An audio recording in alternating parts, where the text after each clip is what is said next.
Hello, this video is about terminating a contract early.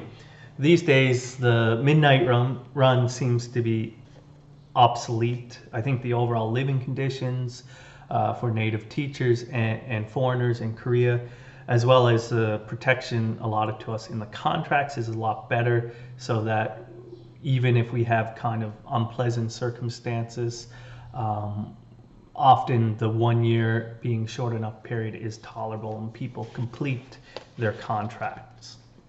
But there are times when people do have to leave, whether it be for unforeseen employment opportunities at home, or possibly and unfortunately emergencies that they need to go home and tend to. When this happens, people need to leave. So the first consideration we have is your letter of resignation. There is a template available in your co-teacher's manual, and you can use that, but the format is so easy that you can draft up something yourself. The mandatory components are the current date, your desired final date, the reason you are leaving, and your signature. This can be addressed to the principal, given to them through your co-teacher, at which point they will then send it on to the Jeollanamdo International Education Institute and the supervisor, who is in charge of the native teachers at the time. Once that paper comes, and only once that comes, can the office, JIEI, begin to look after finding a replacement for you. So in accordance to our contract Article 9.2 resignation, the employee must give a 60-day written notice of termination.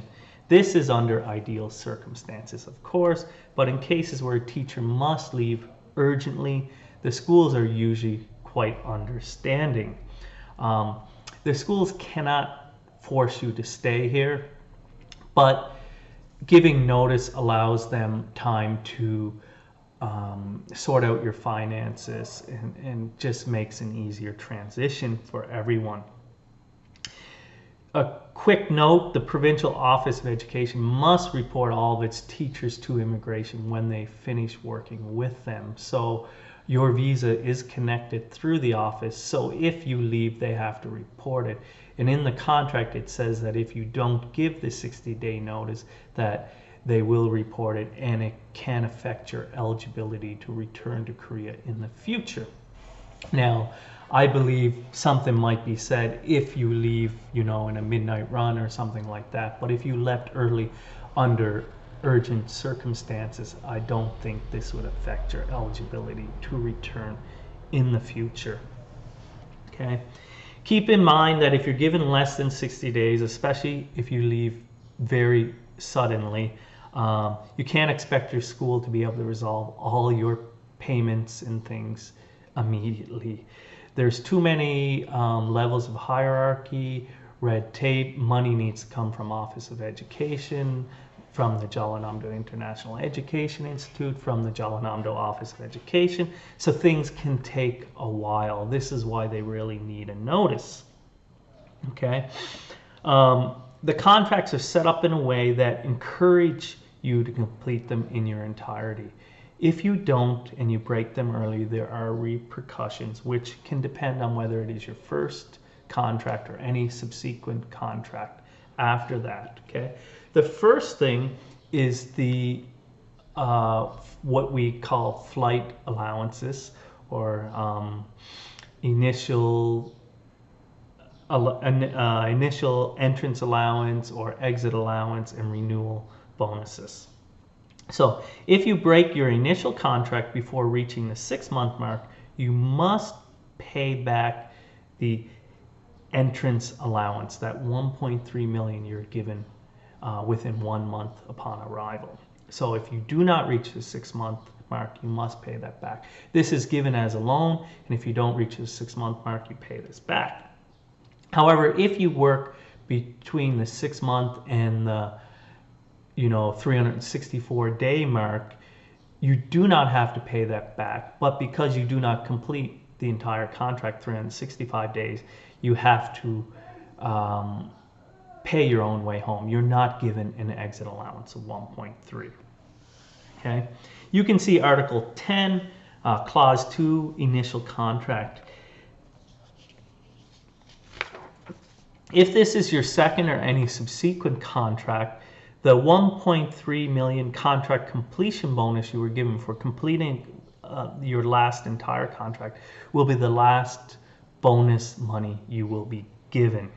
Okay, there is no entrance allowance on a renewal, on a renewed contract or a renewal, and but instead there is a renewal allowance. But this renewal allowance, 700,000, is only given if you complete the entire renewed contract. Okay, so if I work and I finish, 18 months into my 1.5 contracts, I do not have to pay back any money because it's my second contract, but because it's 6 months, I do not get an exit allowance, and I lose out on that renewal bonus that I would get if I completed the entire renewed contract. So in summary, if it is your first contract, you lose the exit allowance, 1.3 million. And if it's before the 6-month mark of the contract, you must pay back the initial or entrance allowance of 1.3 million.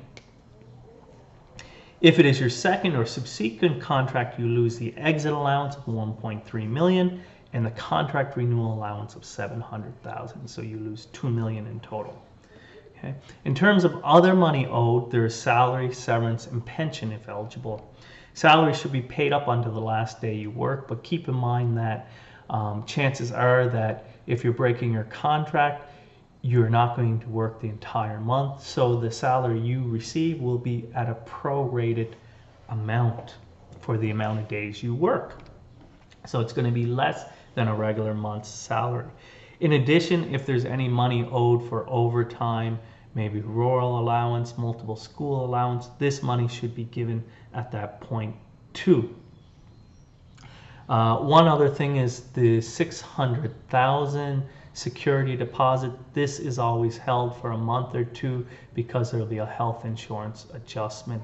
So after that health insurance adjustment, and if there are any tax issues or anything, then that can be sent to you at that point. Okay, moving on is severance. Severance gets a little bit more complicated.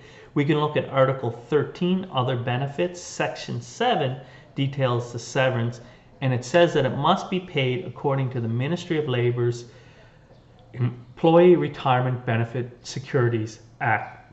According to this, an employee must complete a minimum of 365 days with an employee to receive severance. The 365-day minimum threshold is key for resignations. If it is your first contract and you break your contract early, you will not fulfill the requirement of 365 days. So you will lose this severance. However, if you terminate in any contract after your first contract, your second, or any subsequent contract, you are entitled for severance up until the day you worked, because you will have worked over the 365-day threshold. An example, if you worked 18 months, you would receive severance for the first entire year, and then for the additional 6 months of the second contract you worked at a prorated amount. Actually, there's a mathematical calculation that is used to calculate severance, and I guess in simple terms, they work out your daily salary average, they multiply that by 30 to get 1 year of severance. In the example of the 18 months, it would be an additional 6 months, so you'd multiply that at a prorated amount, say 15, to get the amount. Okay. Moving on, this brings us to pension. Again, we can refer to Article 13, Other Benefits, but this time it's Section 6. It states that the schools must deduct national pension deductions pursuant to the National Pension Plan Corporation Act of Korea. This act designates the eligible countries, and for us teachers on the E2 visa, this is Americans, Australians, and Canadians. We are eligible for a 4.5% deduction from our monthly salary, which is matched by the school for a total of 9%. 100%. The National Pension Plan Corporation Act does not set a limit on the amount of time you must work to receive a payment. If you worked 1 month, you could apply for the 1 month's worth of pension contributions, although the amount would be small. You must apply for this through the National Pension Service, not through the school. So it's just a deduction from you, and your school has to top that up, matching your amount, which is sent to the National Pension Corporation, who manages it, not the school. Okay. A question that I'm often asked is, are there any 6-month contracts, or insert length of time shorter than 1 year? The short answer is no. There is only a 1-year contract. So the only option for people is to renew for an entire year and then terminate that contract, that renewed contract, by submitting a letter of resignation, which I discussed above. You also need to keep in mind the finances that I discussed above. Now, you can talk to your school about this, tell them this is what your plan is, see if they're on board with it. If they're on board with it, they would likely communicate with the supervisor, who most likely would agree if your school is on board with that. But her recommendation would be that they want you to have your resignation coinciding with a renewal intake period. So that would be February or August. The reason for this obviously is so a replacement teacher could be put there, because if not, then your school is going to go out without a teacher, you know, making it difficult if they're relying on that native teacher for their regular schedule. So the intake times are February and August, and obviously anyone can communicate with me about this, and I can help them at that time to sort it out. Okay. So there are no options for a shorter contract. You must sign on for a renewal for an entire year and then break that contract with a resignation. Okay. If you have any questions about this, please let me know. And if you have any recommendations for future videos, let me know, and I'll try my best to cover them for you too.